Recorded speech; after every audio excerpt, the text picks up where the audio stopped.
Johan Cruyff's tactics at Barcelona, especially during his time as manager from 1988 to 1996, laid the foundation for the modern Barca identity and inspired a footballing revolution. His system, known as total football, evolved into a unique Barca version, often referred to as positional play.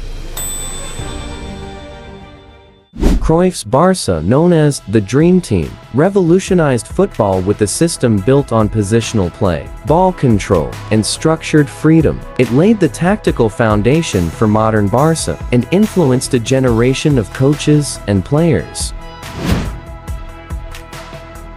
Cruyff preferred a bold 3-4-3 diamond, though it could morph into a 3-1-2-1-3, depending on the phase of play.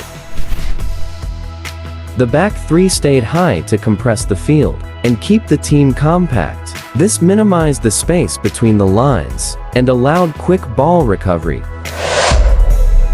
The midfield four remained tight in the center, focusing on zone control rather than man marking.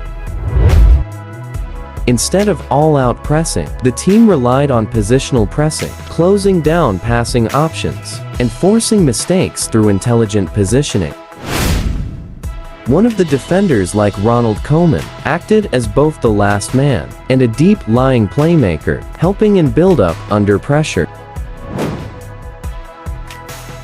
Wingers were key to stretching the pitch horizontally. They stayed wide and high to pin back opposition fullbacks. Constant triangles formed between defenders, midfielders, and attackers. These patterns allowed quick one-touch passes and constant overloads. The defensive midfielder acted as the central brain, recycling possession, dictating tempo, and shifting play across zones. Instead of forcing attacks, the team created numerical superiority in different areas, waited for gaps, then exploited them with precise combinations.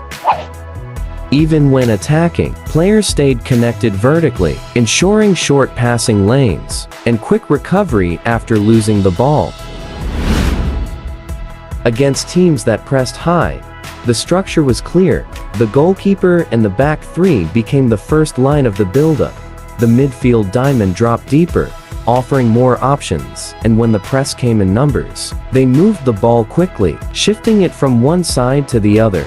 Against deep blocks, the wingers stayed wide, stretching the defense. In the middle, the attacking midfielder floated between the lines, drawing defenders out of position. The striker didn't stay up top. He dropped deeper, linking play, pulling center backs with him.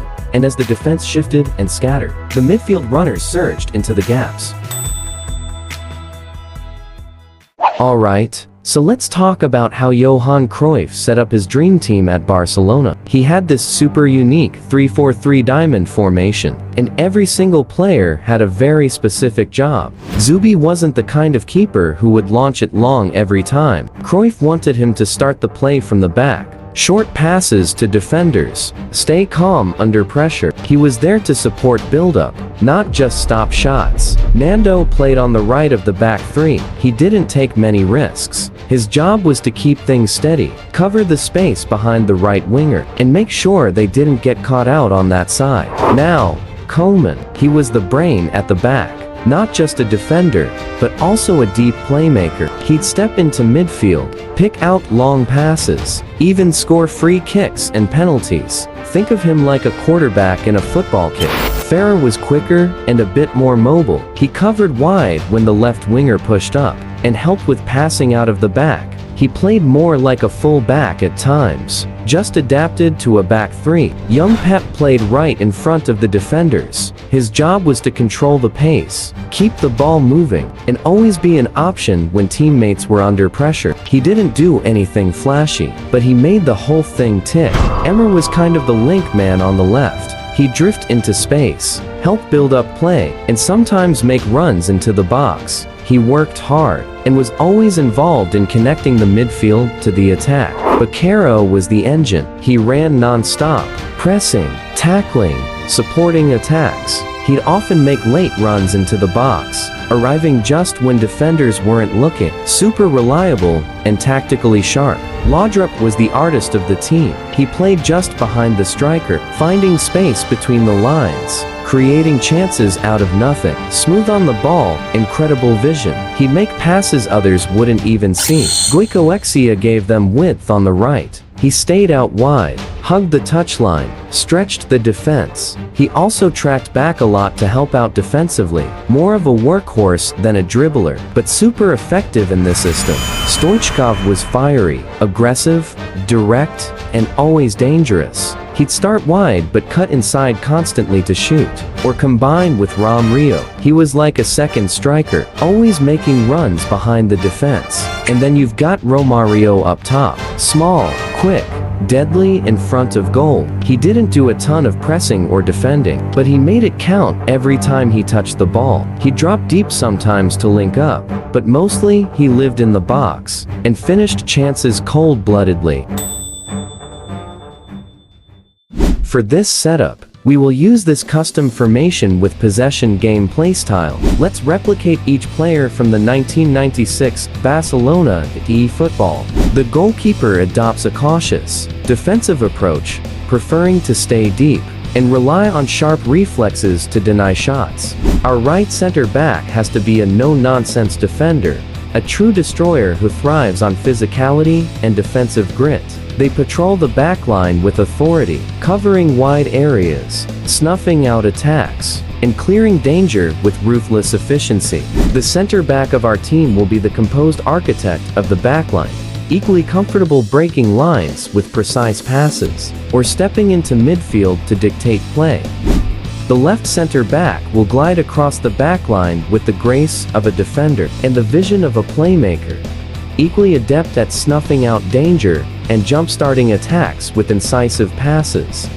The defensive midfielder should be a cool-headed orchestrator who dictates play from the heart of the pitch. With an eagle-eyed view of the game, he will break lines with measured passes, switch play with precision, and always seem to have an extra second on the ball. Our left midfielder should either be a creative playmaker or a box-to-box midfielder. The right midfielder will also be a box-to-box midfielder who can tirelessly cover a lot of ground and press non-stop. Our attacking midfielder will feed line-breaking passes to wingers and the striker, so he should be a creative playmaker or classic number 10. A roaming flank winger will play in the right wing forward position, who is going to cut inside when needed. For the left wing position, instead of using a conventional winger, a goal poacher with good speed should be used, who will be more of a goal scorer than a dribbler or passer. Though I picked a goal poacher as the center forward of my team, a speedy deep lying forward with good ball control, or a fox in the box striker with good physicality will do better. And our squad is finally ready. Try out these tactics and let me know how it felt in the comments.